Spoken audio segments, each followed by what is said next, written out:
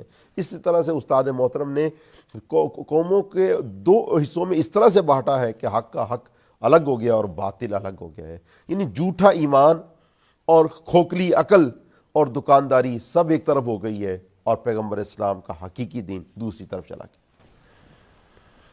بہت خوبصورت قبلہ آپ نے حق اور باطل کو واضح کر دیا ہے.